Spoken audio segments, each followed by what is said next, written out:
نحمده ونصلي ونسلم على رسوله الكريم اما بعد فاعوذ باللہ من الشیطان الرجیم بسم اللہ الرحمن الرحیم ان ولی اللہ الذی نزل الکتاب وہو یتولی الصالحین صدق اللہ العظیم۔ قابل قدر سادات کرام، علماء ذوی الاحترام، حاضرین و ناظرین سنی اجتماع و جشن خواجہ غریب نواز، السلام علیکم ورحمۃ اللہ وبرکاتہ۔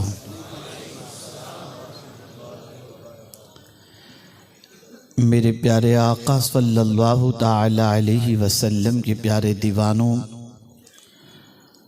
سورہ اعراف کی جس آیہ کریمہ کی تلاوت کا میں نے شرف حاصل کیا، اس سے متعلق کچھ معروضات پیش کرنے سے پہلے آقا کریم رؤوف الرحیم علیہ التحیۃ والتسلیم کی بارگاہ بے کس پناہ میں جس طریقے سے میں پڑھاؤں، عقیدت و محبت میں ڈوب کر اسی طریقے سے درود و سلام کا نذرانہ پیش کریں۔ الصلاۃ والسلام علیک یا رسول اللہ، الصلاۃ والسلام علیک یا حبیب اللہ، الصلاۃ والسلام علیک یا نبی اللہ،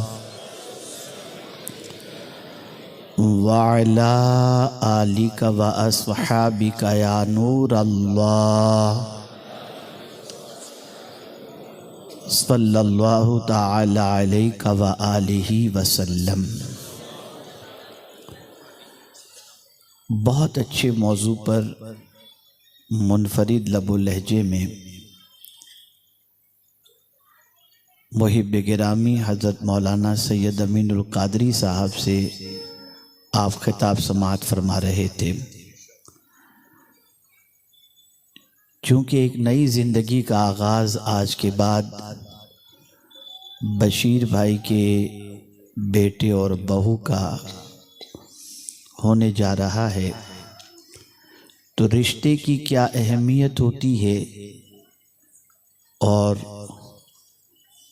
رشتے کے بارے میں اللہ اور اس کے رسول کے کیا ارشادات ہیں، وہ آپ کی سماعتوں کے حوالے وہ کر رہے تھے۔ مجھے ایک بات یاد آ گئی تو میں عرض کر دوں کہ انسان آج کے دور میں اپنے بنائے ہوئے رشتے تو نبھاتا ہے، خدا کے بنائے ہوئے رشتے نہیں نبھاتا۔ دوست ہم بناتے ہیں، پارٹنر ہم بناتے ہیں، سفر کا ساتھی ہم بناتے ہیں، لیکن ان دوستوں کا جتنا خیال رکھتے ہیں اتنا اپنے بھائیوں کا خیال نہیں رکھتے۔ اسی طریقے سے دوست کی بہن کا جتنا خیال رکھتے ہیں اپنی بہن کا اتنا خیال نہیں رکھتے۔ اور تھوڑا سا آگے بڑھ کر کے عرض کروں تو دوست کے ماں باپ کا جتنا خیال رکھا جاتا ہے اتنا اپنے ماں باپ کا خیال نہیں رکھا جاتا۔ اس بات کو ذہن میں رکھیں، جس رشتے کو قدرت نے بنایا ہے اس رشتے کو نبھاؤ گے تو اللہ برکتیں عطا فرمائے گا، اور اپنے رشتے قدرت کے بنائے ہوئے رشتے کے مقابلے میں کوئی حیثیت نہیں رکھتے۔ چونکہ رشتے کی اہمیت پر انہوں نے گفتگو کر لی، اور آج کا پوسٹر جو میں نے دیکھا ہے اس میں عطائے رسول خواجہ خواجگاں خواجہ معین الدین چشتی رحمۃ اللہ تعالی علیہ سے متعلق بھی تذکرے کے حوالے سے لکھا گیا ہے۔ میں تھوڑی دیر اللہ کے ولیوں کی سوچ سے متعلق اور ان کے مقام سے متعلق کچھ باتیں عرض کروں گا۔ ایک یتیم اپنا سرپرست تلاش کرتا ہے۔ ایک بچہ اپنے باپ کو اپنا سرپرست مانتا ہے، اور دنیا میں بہت سارے ایسے ہیں جو کسی نہ کسی کو اپنا مددگار مانتے ہیں۔ ملازم سیٹھ کو اپنا مددگار مانتا ہے، غریب مالدار کو اپنا مددگار مانتا ہے۔ لیکن آپ دیکھیں قرآن کیا کہہ رہا ہے، اور میں پورے دعوے کے ساتھ آپ کے سامنے یہ بات پیش کرنے میں حق بجانب ہوں، کسی ولی کو کسی سرمایہ دار کے دروازے پر یا شاہان وقت کے دروازے پر جاتے ہوئے آپ نہیں دیکھو گے۔ مجھے کوئی بتا دے کہ سلطان الہند غریب نواز کسی بادشاہ کے دروازے پر گئے ہوں۔ آپ ذرا سوچیں، ادارہ ہم لوگ بھی چلاتے ہیں، اور آپ کے شہر میں سنی دعوت اسلامی کے کئی ادارے چل رہے ہیں۔ ہمارے ساتھیوں کو آپ سے اپیل کرنی پڑتی ہے، چندہ دیجئے۔ 100 بچے، 50 بچے، 150 بچے مدرسے میں پڑھانے کے لیے رکھے ہیں، ان کے 3 ٹائم کے سال بھر کے کھانے کے لیے انتظام کے لیے ایک ایک کے پاس جانا پڑتا ہے، اور ان سے چندہ لے کر ان بچوں کے کھانے کا اور تنخواہ کا انتظام کرنا پڑتا ہے۔ لیکن مجھے کوئی یہ ثابت کر دے کہ خواجہ کے در پر 50 آدمیوں کا کھانا نہیں، ہزاروں انسان اگر آ جائیں تو ان کا لنگر بھی بڑھتا تھا، جب تھے تب بھی اور آج بھی۔ مجھے کوئی بتا دے کہ خواجہ کسی کے پاس چندہ لینے کے لیے گئے ہوں۔ پھر چلتا کیسے تھا؟ یہی آیت ذہن میں رکھیے گا، اس لیے کہ ہم نماز کے اندر دعا تو کرتے ہیں، اہدنا الصراط المستقیم، ہم کو سیدھے راستے پر چلا، صراط الذین انعمت علیہم، ان کے راستے پر چلا جن پر تیرا انعام نازل ہوا۔ لیکن ہم کرتے کیا ہیں؟ ولی کے راستے پر چلنے کی کوشش نہیں کرتے، ولی کی کرامتیں بیان کر کے یا ولی کی کرامتیں سن کر ان کی محبت کا چراغ اپنے سینے میں روشن کرتے ہیں۔ یہ اچھی بات ہے کہ ان کی عظمتیں اس اعتبار سے دل میں بیٹھتی ہیں، لیکن قرآن کا تقاضا یہ ہے، حدیث کا تقاضا یہ ہے کہ یہ اللہ والے کس راستے پر چل کر صاحب کرامت بنے، اس راستے کے تم بھی مسافر بن جاؤ۔ اب آپ دیکھیں ولی کی طاقت کتنی عظیم ہوتی ہے اور کیوں ہوتی ہے۔ قرآن کہتا ہے ان ولی اللہ الذی نزل الکتاب، بے شک میرا والی اللہ ہے۔ یہ حضور صلی اللہ علیہ وسلم سے رب نے فرمایا کہ آپ فرمائیں، تو آقا کریم صلی اللہ علیہ وسلم فرماتے ہیں بے شک میرا والی اللہ ہے اور اس نے کتاب مجھ پر اتاری۔ وَهُوَ يَتَوَلَّ الصَّالِحِينَ، اور وہ نیکوکار کا مددگار ہے۔ اگر کوئی صالح بن جائے، مفسرین فرماتے ہیں اگر کوئی نیک بن جائے اور اپنی زندگی کا رشتہ گناہوں سے توڑ دے، تو اللہ اس نیکی کرنے والے کو تنہا نہیں چھوڑتا، بلکہ اس نیکی کرنے والے کی مدد فرماتا ہے، اس کی سرپرستی فرماتا ہے۔ میرے پیارے آقا صلی اللہ تعالی علیہ وسلم کے پیارے دیوانوں، اب میں آپ کو بتاؤں کس طریقے سے مدد فرماتا ہے اور کس طریقے سے کرم کی نظر فرماتا ہے۔ ایک میاں بیوی راستے سے گزر رہے تھے اور ایک بزرگ بھی اس راستے سے گزر رہے تھے۔ بزرگ جب راستے سے گزر رہے تھے تو بارش کا موسم تھا، چلتے چلتے پیر سے تھوڑا سا کیچڑ اچھلا، اور وہ جو میاں بیوی چل رہے تھے ان میں سے بیوی کے کپڑے پر وہ جا کر کے کیچڑ کے کچھ چھینٹے لگے۔ بیوی غصے میں بزرگ سے کہنے لگی تمہیں دکھتا نہیں ہے، تم اندھے ہو گئے ہو۔ جو اس کو کہنا تھا اس نے بکواس کی، لیکن جب شوہر نے اپنی بیوی کے کپڑوں کو اور اس کے غصے کو دیکھا، اس کی ناراضگی کو دیکھا، تو اس نے کچھ نہیں کیا، اس نے وہ بزرگ کو تماچا مار دیا۔ وہ ایک عام انسان سمجھ رہا تھا، وہ تھے اللہ والے۔ وہ بزرگ تماچا برداشت کر کے چلے گئے، میاں بیوی بھی چلے گئے۔ جب دونوں اپنے گھر پر پہنچے تو فرسٹ فلور پر جب سیڑھی چڑھ رہے تھے تو شوہر کا پیر پھسلا اور وہ وہاں سے گرا، اور نیچے گرنے کے بعد اس کی ڈیتھ واقع ہو گئی، موت واقع ہو گئی۔ فوراً بیوی کو کلک ہوئی، ہو نہ ہو یہ اللہ والے کی بد دعا ہے، یہ بزرگ کی بد دعا ہے۔ محلے والوں سے کہتی ہے کہ بزرگ کی بد دعا لگ گئی۔ ایک مرتبہ درود شریف پڑھ لیں۔ اللہم صلی علی سیدنا و مولانا محمد معدن الجود والکرم وآلہ وصحبہ وبارک وسلم۔ ہو نہ ہو یہ بزرگ نے بد دعا دی ہے جس کی وجہ سے میرا شوہر مر گیا۔ شہر والوں کو جمع کیا، محلے والوں کو جمع کیا، جاؤ بزرگ سے کہو کہ دعا کرنے پھر سے زندہ ہو جائیں۔ وہ پہنچے بزرگ کے پاس، بابا یہ آپ کی بد دعا تھی جس کی وجہ سے میرا شوہر اور ہمارے محلے کا یہ آدمی مر گیا۔ کہا واللہ میں نے کوئی بد دعا نہیں دی۔ توجہ چاہوں گا، وہ بزرگ فرماتے بد دعا دینا ہمارا کام نہیں ہے، میں نے بد دعا نہیں دی۔ کہا پھر مرا کیسے؟ جواب سنیے۔ وہ بزرگ فرماتے ہیں کہ اس کی بیوی کو میرے پیر سے کیچڑ اچھل کر کے اس کے کپڑے پہ لگا تو اس کا عاشق برداشت نہ کر سکا اور اس نے مجھے تماچا مارا، تو میرا بھی تو کوئی محبوب ہے نا۔ جب اس نے مجھے مارا تو میرے محبوب نے بھی گوارا نہیں کیا۔ یہ ہے اللہ والوں کی پوزیشن۔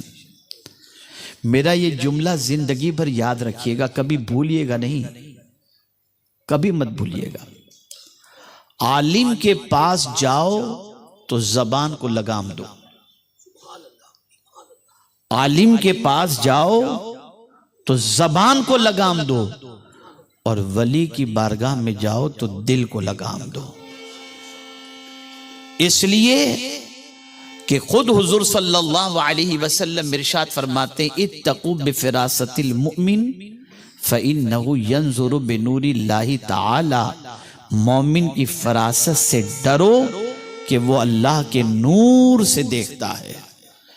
میرے پیارے آقا صلی اللہ تعالی علیہ وسلم کے پیارے دیوانوں، تھوڑا سا اور آگے بڑھ کر کے دیکھیں۔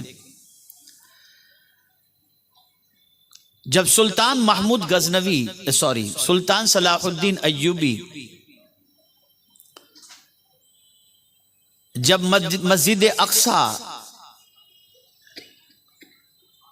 آزاد کراتے ہیں اور اس کے بعد وہاں عبادت و ریاضت میں مصروف ہوتے ہیں، تو کسی نے آ کر کے کہا کہ ایک بحری جہاز تمہارے مقابلے کے لیے روانہ ہو چکا ہے، اور اس جہاز کے اندر کافی فوجی ہیں جو تمہیں شکست دے کر پھر سے بیت المقدس تم سے چھین لیں گے۔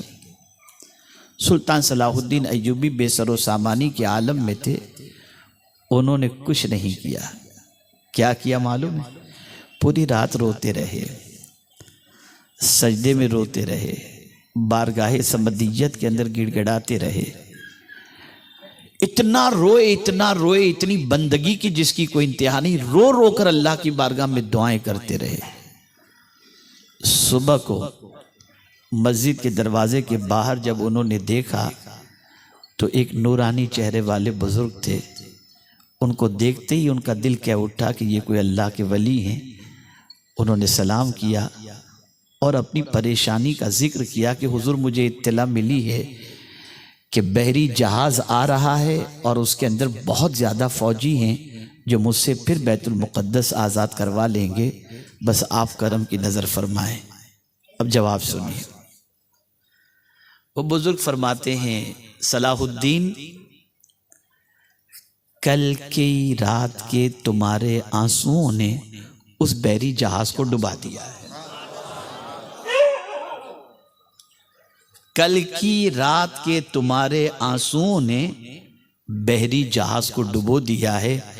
بعد میں پتہ چلا کہ جو فوجی جہاز کے اندر آ رہے تھے وہ پورا جہاز ہی ڈوب گیا. یہ ہے وَهُوَ يَتَوَلَّى الصَّالِحِينَ، نیکوں کی مدد کرنے والا اللہ عز و جل ہے. اے رسول اعظم صلی اللہ علیہ وسلم کے دیوانوں، آپ اسی ہندوستان کے اندر خواجہ صاحب تشریف لائے، بے سر و سامانی کا عالم، پوری توانائی جھونک دی گئی. لیکن قربان جائیے میرے خواجہ کی عظمت پر. صدیاں گزر گئیں، طویل عرصہ گزر گیا، خواجہ کے ماننے والوں کی کمی نہیں ہو رہی، ماننے والے بھی بڑھ رہے ہیں اور ان کے مشن کو قبول کرنے والے بھی بڑھ رہے ہیں. یا اللہ، خواجہ کی ایسی کیا چیز تھی جس کی وجہ سے یہ سارا معاملہ ہوا؟ تو جواب ملے گا وَهُوَ يَتَوَلَّى الصَّالِحِينَ، اللہ نیکوں کا مددگار ہے. خواجہ ایسے نیک تھے، ایسے نیک تھے، ایسے نیک تھے کہ ان کی زندگی کا ایک ایک لمحہ اللہ کی بندگی میں گزرتا ہوا نظر آتا ہے. آج اگر ہماری زندگی گناہوں سے رشتہ توڑ دے اور ہماری زندگی کا رشتہ نیکیوں سے جڑ جائے تو میرے پیارے آقا صلی اللہ علیہ وسلم کے پیارے دیوانوں، اللہ کی مدد ہمیں پھر سے حاصل ہو سکتی ہے. آپ مجھے بتائیں، ایک دوسری زمین سے خواجہ صاحب ہندوستان کی سرزمین پر تشریف لائے، لیکن آنے کے بعد خواجہ ہمیشہ کے لیے ہندوستان کے شہنشاہ کے نام سے اور والی ہند کے نام سے مشہور ہوئے. سوال یہ پیدا ہوتا ہے، یہ اجنبی زمین خواجہ کی بنی کیسے؟ تو میں قرآن کی آیت کے ذریعے ثابت کر دوں. اللہ فرماتا ہے ان الارض یرثها عبادی الصالحون، کہ بے شک زمین کا وارث ہم اس کو بناتے ہیں جو نیکی کرنے والا ہے. آپ مجھے بتاؤ، خواجہ زمین پر چلتے تھے تو ذکر کرتے ہوئے چلتے تھے، خواجہ زمین پر بیٹھتے تھے تو ذکر کرتے ہوئے بیٹھتے تھے، خواجہ زمین پر لیٹتے تھے تو ذکر کرتے ہوئے لیٹتے تھے، خواجہ اٹھتے تھے تو اللہ کا ذکر کرتے ہوئے اٹھتے تھے، سوتے تھے تو ان کا دل اللہ کے ذکر سے جو ہے اللہ کی آواز ان کے دل سے آیا کرتی تھی. اور آج ہماری قوم کا حال یہ ہے، سوتے ہیں تو گانا سنتے ہوئے، چلتے ہیں تو گانا سنتے ہوئے، گاڑی میں بیٹھتے ہیں تو گانا سنتے ہوئے، ہر زندگی کا لمحہ لمحہ برائیوں کے اندر ہمارا ڈوبتا جا رہا ہے. مجھے بتاؤ کہاں سے زمینیں ہمارے پیروں کے نیچے رہیں گی؟ یہ ہماری بدعمالی کا نتیجہ ہے کہ زمین ہمارے پیروں سے کھسکتی چلی جا رہی ہے. اے رسول اعظم صلی اللہ علیہ وسلم کے دیوانوں، اللہ کے ولی کی محبت کتنی ضروری ہے، اللہ کے دوستوں سے محبت کتنی ضروری ہے. آپ جانتے ہیں صحابہ کا مجمع ہے. آقا کریم صلی اللہ علیہ وسلم صحابہ سے فرماتے ہیں ہل تدرون. صحابہ کے کان ایک دم کھڑے ہو گئے کہ حضور کیا پوچھنا چاہتے ہیں. آقا کریم صلی اللہ علیہ وسلم فرماتے ہیں ہل تدرون، کیا تم جانتے ہو؟ صحابہ اتنے مؤدب تھے، اتنے مؤدب تھے، اتنے مؤدب تھے کہ جب کبھی حضور صلی اللہ علیہ وسلم کوئی اس قسم کا سوال کرتے تو صحابہ کی زبان سے ایک ہی چیز نکلتی، اللہ اعلم ورسولہ اعلم. اللہ زیادہ جاننے والا ہے اور اس کے رسول جاننے والے ہیں. جانتے ہونے کے باوجود بھی صحابہ حضور کے سامنے اپنی زبان کو لگام دیتے. تو جب حضور صلی اللہ علیہ وسلم نے صحابہ سے پوچھا ہل تدرون، کیا تم جانتے ہو؟ تو سارے صحابہ خاموش تھے. اللہ کے رسول صلی اللہ علیہ وسلم نے جو آگے فرمایا اسے ذہن میں رکھو. آقا کریم صلی اللہ علیہ وسلم نے فرمایا ای الاعمال احب الی اللہ. اے میرے صحابیوں بتاؤ اللہ کو کون سا عمل سب سے زیادہ پسند ہے؟ توجہ چاہوں گا، اللہ کو کون سا عمل سب سے زیادہ پسند ہے؟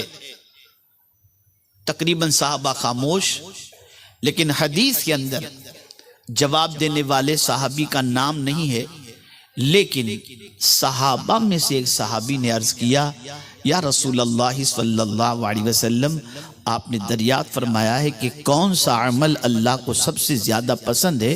تو سرکار الصلاۃ والزکوٰۃ، نماز اور زکوٰۃ۔ ابھی وہ کہہ کر کے چپ ہوئے، خاموش ہوئے، تو دوسرے صحابی، سرکار نے فرمایا اور کوئی؟ تو دوسرے صحابی نے کہا الجہاد، اللہ کے نام پر جان قربان کرنا۔ اب دونوں نے جواب دے دیا، نماز افضل العبادات، زکوٰۃ بہت بڑی عبادت، جان اللہ کی راہ میں قربان کرنا یہ بہت بڑی عبادت۔ لیکن حضور صلی اللہ علیہ وسلم نے جس عمل کا تذکرہ فرمایا اس عمل کو سنو جو اللہ کو سب سے زیادہ محبوب ہے۔ اللہ اکبر۔ آقا کریم صلی اللہ علیہ وسلم نے فرمایا، کیا میں تمہیں بتا دوں کون سا عمل اللہ کو سب سے زیادہ پسند ہے؟ میں بتا دوں؟ صحابہ نے عرض کیا، بلا یا رسول اللہ، ہاں میرے آقا ضرور آپ بتائیں۔ تو میرے آقا نے فرمایا، الحب للہ والبغض للہ۔ کسی دیندار سے، جملے پہ توجہ چاہوں گا، کسی دیندار سے دوستی اللہ کے لیے کرنا اور کسی بے دین سے دشمنی اللہ کے لیے کرنا، یہ عمل وہ ہے جو اللہ کو سب سے زیادہ پسند ہے۔ توجہ چاہوں گا دوستی، ہر عمل اللہ کے لیے کرو، حج کرو اللہ کے لیے، نماز پڑھو اللہ کے لیے، وَأَتِمُّ الْحَجَّ وَالْعُمْرَةَ لِلَّهِ، حج اور عمرہ کرو اللہ کے لیے، نماز پڑھو اللہ کے لیے۔ اور حضور صلی اللہ علیہ وسلم سے رب نے فرمایا، میرے محبوب ذرا تم اپنا تذکرہ بھی لوگوں کو کر کے بتا دو، جب تم اپنی طرف سے اپنی کیفیت بھی بتا دو کہ تمہارا حال کیا ہے، تم نماز کس لیے پڑھتے ہو، قربانی کس لیے کرتے ہو، جیتے کس لیے ہو، اور تمہاری جان دینے کی تمنا کس چیز کے لیے، کس کے لیے ہے؟ تو قرآن کہتا ہے کہ حضور سے رب نے فرمایا، قل، میرے محبوب تم کہہ دو، ان صلاتی و نسکی و محیای و مماتی للہ رب العالمین، بے شک میری نماز، میری قربانی، میرا جینا، میرا مرنا، یہ سب کچھ اللہ رب العالمین کے لیے۔ تو یہاں بتانا مقصود یہ ہے کہ کسی دیندار سے دوستی بھی اللہ کے لیے کرو۔ اللہ کے لیے سے مراد یہ اللہ کا دوست ہے، اللہ کے راستے پر چلنے والا ہے، میں اس لیے اس سے بے پناہ محبت کرتا ہوں۔ اور اگر جس سے محبت، توجہ چاہوں گا، بہت سارے لوگ کہتے ہیں خواجہ صاحب کے یہاں جانے کی کیا ضرورت، بغداد شریف جانے کی کیا ضرورت؟ میں آپ سے بتاؤں، حدیث کی روشنی میں سن لیں، اگر کوئی شخص جس سے وہ محبت کرتا ہے اس کا زمانہ پائے یا نہ پائے، اس سے ملے یا نہ ملے، اسے دیکھے یا نہ دیکھے، ایک مشرق میں ہے اور جس سے محبت کرتا ہے وہ مغرب میں ہے۔ اللہ کے رسول صلی اللہ علیہ وسلم فرماتے ہیں کل بروز قیامت اللہ دونوں کو ملا دے گا، دونوں کو ملا دے گا۔ بلکہ حدیث مبارکہ میں ہے قیامت کے دن اللہ فرمائے گا، این المتحابون، کہاں ہے محبت کرنے والے جو ایک دوسرے سے میرے لیے محبت کرتے تھے؟ ان کے لیے نور کا ممبر رکھا جائے گا، اور جب وہ محبت کرنے والوں کو نور کے ممبر پر بٹھایا جائے گا تو پوچھا جائے گا یہ ہیں کون؟ تو جواب دیا جائے گا کہ یہ وہ ہیں جو میرے بندوں سے محبت یعنی دینداروں سے محبت میرے لیے کرتے تھے، میری محبت کی وجہ سے کرتے تھے، میرے لیے ان کی دوستی تھی۔ اے رسول اعظم صلی اللہ علیہ وسلم کے دیوانوں، میں آپ سے عرض کرنا چاہوں گا کہ یہ بات ذہن کے اندر اچھی طریقے سے محفوظ کر لیں کہ خواجہ صاحب سے محبت اگر ہم اللہ عز و جل کے لیے کرتے ہیں کہ وہ اللہ کے محبوب تھے اس لیے ہم محبت کرتے ہیں، غوث پاک سے محبت اس لیے ہم کرتے ہیں کہ وہ اللہ کے برگزیدہ بندے تھے، اللہ کے دوست تھے، تو گھبرانے کی ضرورت نہیں ہے۔ اگر اللہ کے لیے ان سے محبت ہے تو سن لو، زمانہ بھلے صدیوں کا گزر چکا ہو، قیامت میں دامن مصطفیٰ کے ساتھ ساتھ دامن خواجہ بھی نصیب ہوگا اور دامن غوث بھی نصیب ہو جائے گا۔ یہ محبت رائے گا نہیں جاتی، یہ محبت رائے گا نہیں جاتی۔ اے رسول اعظم صلی اللہ تعالی علیہ وسلم کے دیوانوں، اور جب کوئی بندہ اللہ کے لیے کسی سے محبت کرتا ہے، اس سے جو دیندار ہے اور صرف محبت ہی نہیں کرتا بلکہ ساتھ ہی ساتھ اس دیندار کی خدمت بھی کرتا ہے، توجہ چاہوں گا، اس دیندار کی خدمت بھی کرتا ہے، خدمت، تو پھر اسے وہ چیز ملتی ہے جو زندگی بھر کی محنت کے بعد اور بہت ساری عبادتوں کے بعد بھی وہ چیز اسے نصیب نہیں ہو سکتی۔ دیکھیے خواجہ صاحب کی زندگی،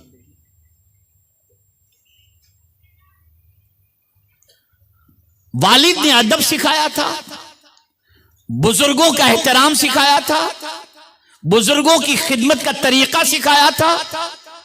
اس زمانے کے ایک مشہور بزرگ حضرت ابراہیم قندوزی رحمت اللہ تعالی علیہ خواجہ صاحب کے باغ میں آتے ہیں۔ ابھی ولایت کے راستے پر چلے نہیں تھے آپ، دیندار تھے، نیک تھے، لیکن پنچکی ملی تھی، باغ انگور کا ملا تھا، انگور کے باغ کو پانی دے رہے تھے اور دیکھا تو وہ حضرت ابراہیم تشریف لا رہے ہیں، بس وہ خدمت کا جذبہ پیدا ہوا۔ توجہ چاہوں گا، اور خدمت کس طریقے سے کی؟ اللہ اکبر، حضرت ابراہیم علیہ الرحمت والرضوان کی بارگاہ میں اپنے باغ کے انگور لا کر ان کے سامنے رکھ دیے۔ اب نوازنے پر اللہ کا ولی آتا ہے تو کس طرح سے نوازتا ہے آپ دیکھیں۔ اس انگور کے ذریعے کی ہوئی خدمت کا اثر حضرت ابراہیم علیہ الرحمت والرضوان پر ایسا ہوا کہ آپ نے دو روایتیں ہیں، ایک کھلی کے حوالے سے، ایک روٹی کے حوالے سے، اپنی تھیلی سے روٹی نکالتے ہیں، چباتے ہیں اور چبا کر خواجہ صاحب کے منہ میں رکھ دیتے ہیں۔ روٹی کا اترنا تھا، دل سے دنیا کی محبت نکل گئی،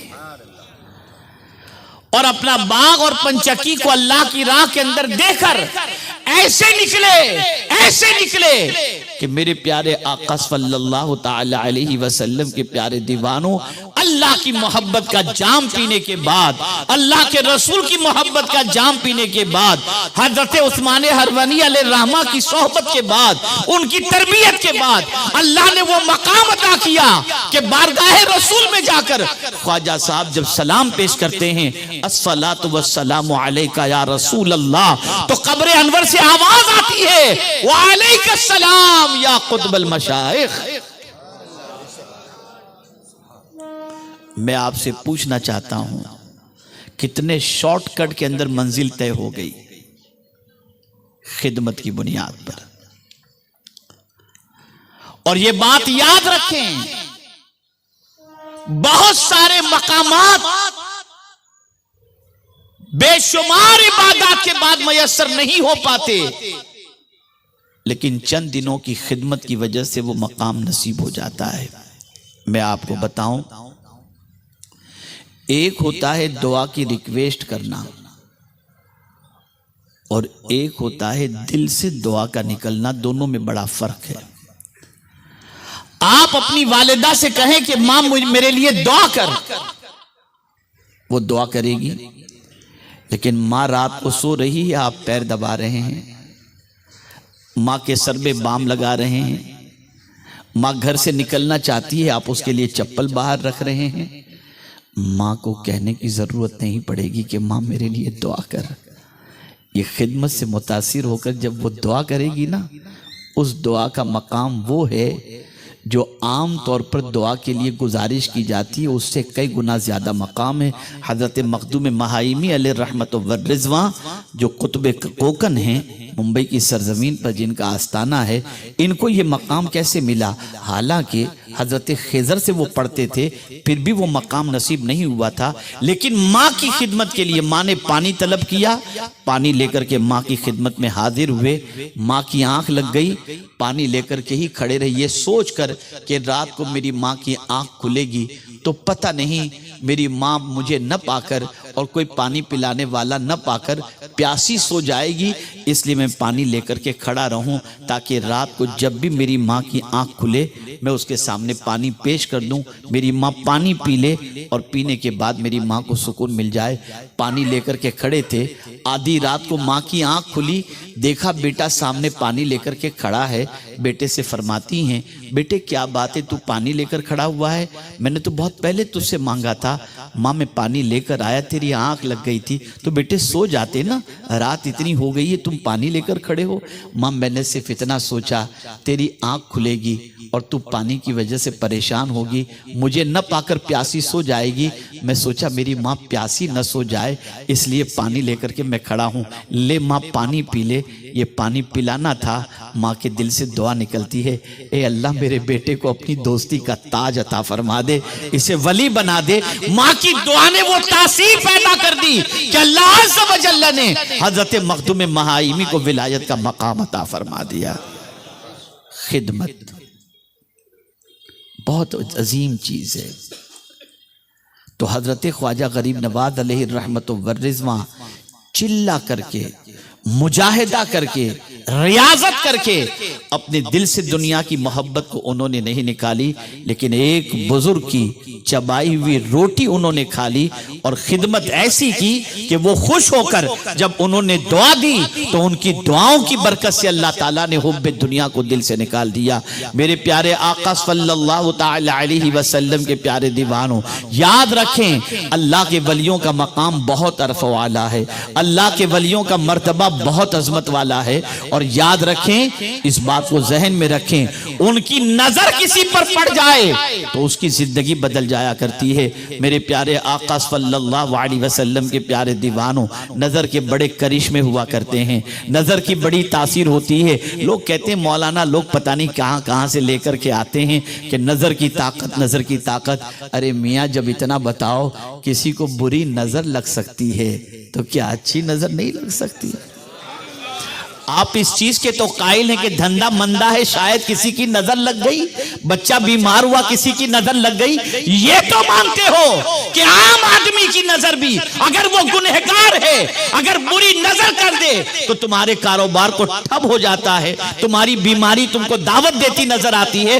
تو ایک عام آدمی، گنہگار آدمی کی بری نظر کی یہ طاقت ہے، تو جس کی پوزیشن یہ ہو، صبح قرآن دیکھ رہا ہو، رات قرآن دیکھ رہا ہو، زندگی اللہ کی بندگی میں گزار رہا ہو، اگر وہ کسی پر نظر کرم ڈال دے تو کیا اس کی نظر کرم کا اثر پیدا نہیں ہوگا؟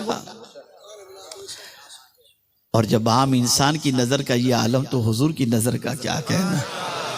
اعلیٰ حضرت کہتے ہیں جس طرف اٹھ گئی دم میں دم آ گیا، اس نگاہ عنایت پہ لاکھوں سلام۔ میرے پیارے آقا صلی اللہ علیہ وسلم کے پیارے دیوانوں، وَهُوَ يَتَوَلَّ الصَّالِحِينَ، وہ نیکوں کا سرپرست ہے، وہ نیکوں کا مددگار ہے۔ نیک بن جاؤ، اللہ کے ولیوں کے راستے پر چلنے والے بن جاؤ، اللہ کا وعدہ حق ہے، وہ ضرور مدد فرمائے گا۔ اب ایک واقعہ عرض کر کے میں اپنی گفتگو ختم کرتا ہوں، اس لیے کہ وقت اتنا نہیں ہے کہ میں اس پر زیادہ گفتگو کر سکوں۔ واقعہ یہ کہ ملا جیون رحمت اللہ تعالی علیہ بہت بڑے عالم گزرے ہیں، بہت بڑے عالم گزرے ہیں۔ ان کے پاس وقت کے بادشاہ کا بیٹا پڑھنے کے لیے آتا تھا، ان کے بادشاہ کا بیٹا ان کے پاس پڑھتا تھا۔ ایک مرتبہ ایسا ہوا، کسی معاملے کے اندر بادشاہ نے پولیس کو بھیجا ان کے پاس تاکہ جا کر کے کچھ معاملے کے اندر تفتیش کرے، سوالات کرے۔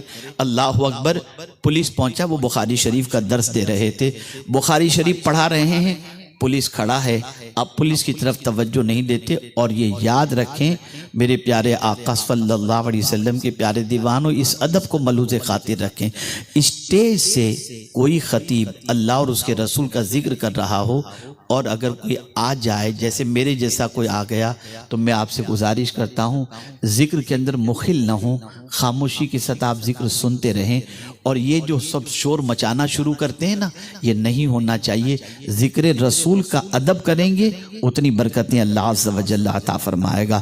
تو وہ بخاری شریف کا درس دے رہے تھے، پولیس کھڑی تھی، پولیس کھڑا تھا، لیکن آپ نے توجہ نہیں فرمائی۔ کافی دیر کے بعد جب درس ختم ہوا تو پولیس والا آیا اور ایک بات کے بارے میں سوال پوچھا اور چلا گیا۔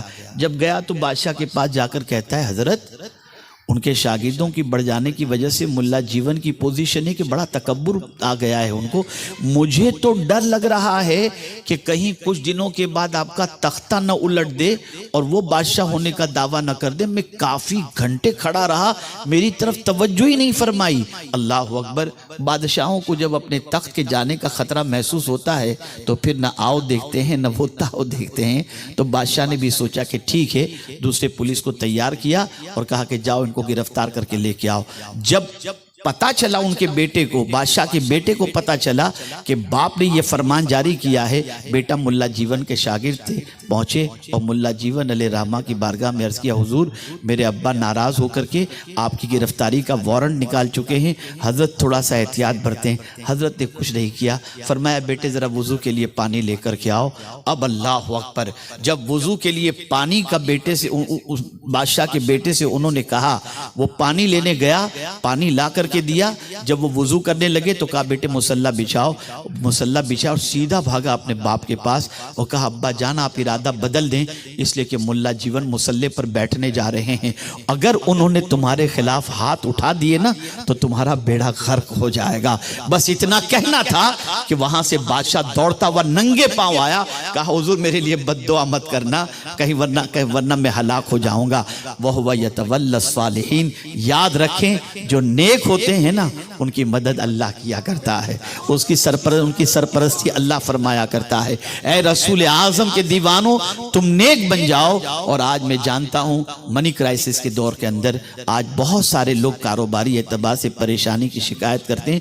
ایک عمل بتا کر گفتگو ختم کرتا ہوں، جو لوگ رزق کی تنگی کی شکایت کرتے ہیں، مال و زر کی کمی کی شکایت کرتے ہیں، ان کو قرآن کی روشنی میں ایک نسخہ بتاتا ہوں۔ بزرگان دین تعویذ دیتے ہیں، عملیات کرنے والے عمل بتاتے ہیں، میں اللہ کا بتایا ہوا ایک عمل آپ کو بتا دیتا ہوں، وہ یہ ہے، رب فرماتا ہے وَأْمُرْ أَهْلَكَ بِالصَّلَاةِ وَاصْطَبِرْ عَلَيْهَا لَا نَسْأَلُكَ رِزْقًا نَحْنُ نَرْزُقُكَ۔ اللہ فرماتا ہے اپنے گھر والوں کو نماز کا حکم دو اور تم بھی نماز پر قائم رہو۔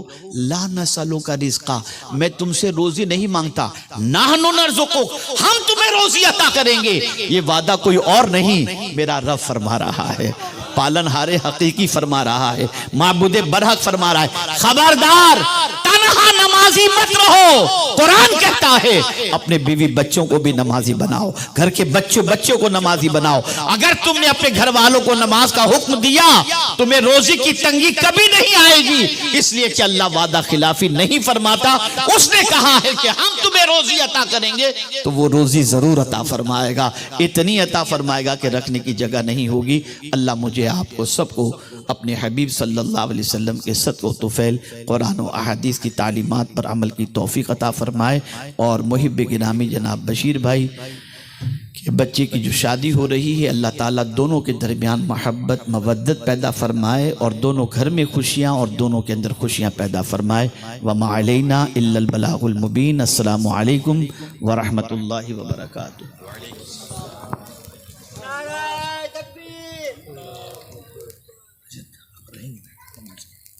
نماز میں رہیں گے، نماز پڑھ لی پتہ نہیں تو پھر وہاں چلے جائیں گے تو نکاح بھی بدل کرائیں گے، نکاح پڑھائیں گے، پھر نکاح پہلے پڑھا تو وہ یہ بولو ٹھیک ہے بنا دیکھیے جو عشاء لوگوں کو پڑھنی نہیں تھی عشاء بعد میں پڑھنی اچھا ٹھیک ہے. السلام علیکم ورحمۃ اللہ وبرکاتہ. ابھی نکاح ہوگا، زیادہ دیر نہیں ہوگی، دلہا آ رہا ہے. اس کے بعد ہم لوگ عشاء پڑھیں گے اور عشاء کے بعد سب کے لیے نیاز کا انتظام ہو چکا ہے الحمدللہ. اعلان سنیں، جشن ولادت مولا علی کرم اللہ وجہ الکریم. پروگرام ہے 24/1/2024 بدھوار کے دن انشاءاللہ سپاہی جماعت خانہ چوک میں وڑوا باپیسرا کوا. پروگرام کے بعد نیاز کا اہتمام ہے. پروگرام میں کلام کرنے کے لیے پیر سید ابوبکر شبلی اشرفی الجیلانی تشریف لائیں گے. آپ لوگوں سے گزارش ہے کثیر تعداد کے اندر اس پروگرام میں آپ ضرور شرکت کریں. یہ دعوت لوگوں تک عام کرنے کی پوری کوشش کریں. کل جو ہے شنیچر ہے، ہفتہ واری اجتماع سنی دعوت اسلامی کا گھانچی واڑ کی مسجد میں ہوتا ہے. آپ علم دین سیکھ کر کے الحمدللہ بہترین زندگی گزارنے کے لیے سنی دعوت اسلامی کی ہفتہ واری اجتماع میں ضرور شرکت کریں. الحمدللہ جو لوگ جا رہے ہیں، جن کی عشاء باقی ہے، وہ عشاء کو نہ چھوڑے. الحمدللہ عشاء کو ضرور ادا کریں. پہلے نکاح ہوگا اور اس کے بعد جو ہے انشاءاللہ الحمدللہ ہم لوگ نماز عشاء ادا کریں گے یہاں پر جماعت کے ساتھ، اور اس کے بعد نیاز کا اہتمام رکھا گیا ہے. تھوڑی دیر آپ 5 منٹ کے لیے آپ سکون اور اطمینان کے ساتھ تشریف رکھیں. آپ لوگ تشریف رکھیں. جب آپ سے کہا جا رہا ہے بیٹھنے کے لیے تو تھوڑی دیر بیٹھ جائیں. اچھی محفل میں بیٹھنے سے بھی فائدہ ہوتا ہے. بیٹھ جائیں، تھوڑی دیر بیٹھ جائیں. کسی کی خوشی میں شریک ہونا یہ بھی اچھی چیز ہے. بیٹھ جائیں تھوڑی دیر.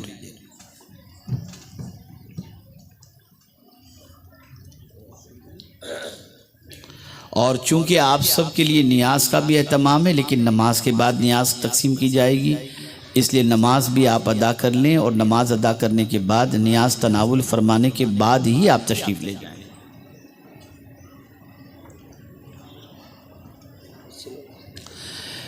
وہ جب تک آتے ہیں تب تک میں 1-2 باتیں آپ کو بتا دوں. چلیے سننا چاہیں گے؟ یہ ماہ رجب المرجب ہے، اور میرے پیارے آقا صلی اللہ تعالی علیہ وسلم کے پیارے دیوانوں، اس ماہ مبارک میں کثرت سے توبہ و استغفار کرنا چاہیے. خوب اللہ سے معافی مانگو، خوب اللہ عز و جل کی بارگاہ میں توبہ و استغفار کرو.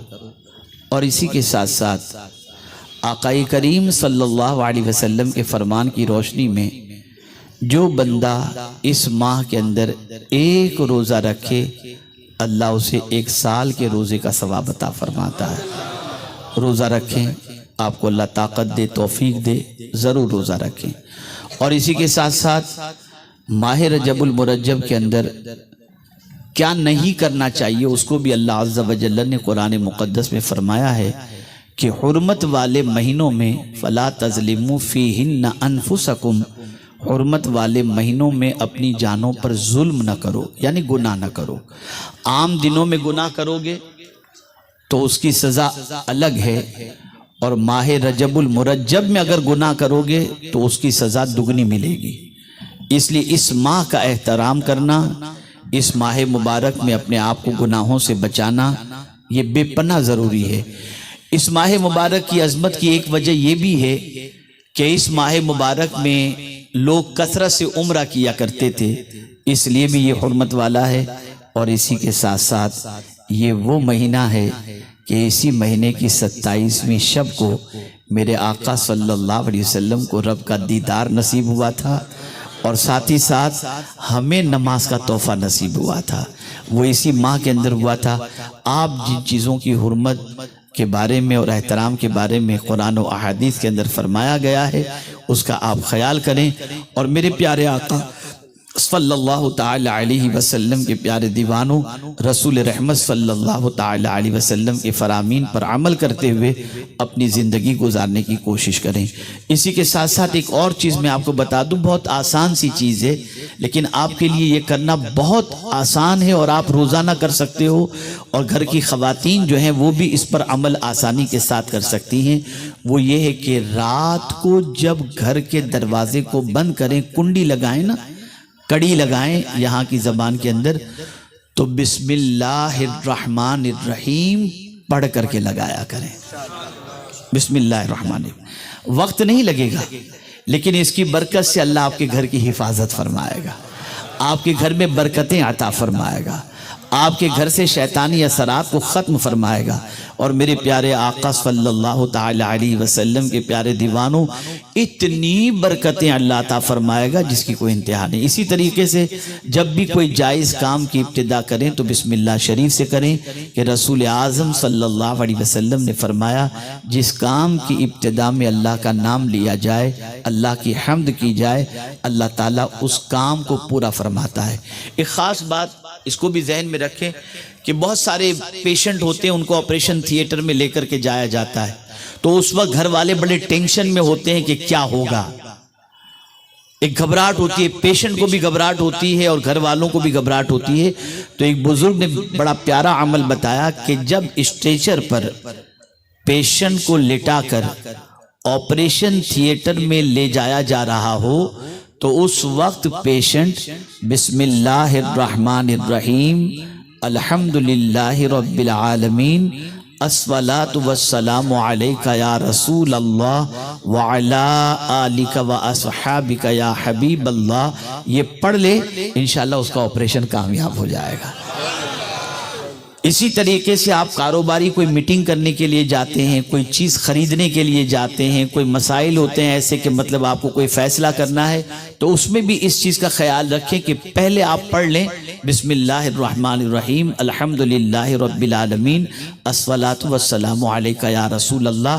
تو اس کا فائدہ یہ ہوگا کہ اگر وہ چیز خریدنا آپ کے لیے مفید ہوگا تو اللہ تعالیٰ آپ کے حق میں فیصلہ فرما کر اس میں برکت عطا فرمائے گا، اور اگر وہ آپ کے حق میں بہتر نہیں تو معاملہ ہی کچھ ایسا بن جائے گا کہ آپ اس چیز کو خریدنے سے یا سودا کرنے سے بچیں گے۔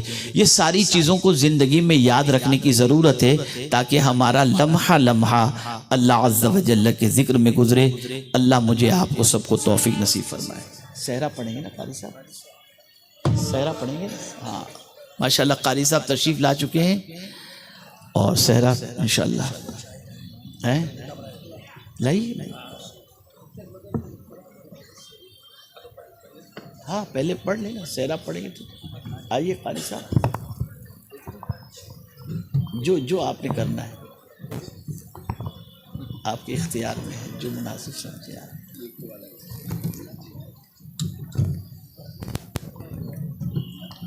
السلام علیکم ورحمۃ اللہ وبرکاتہ۔ صلی اللہ علیہ یا رسول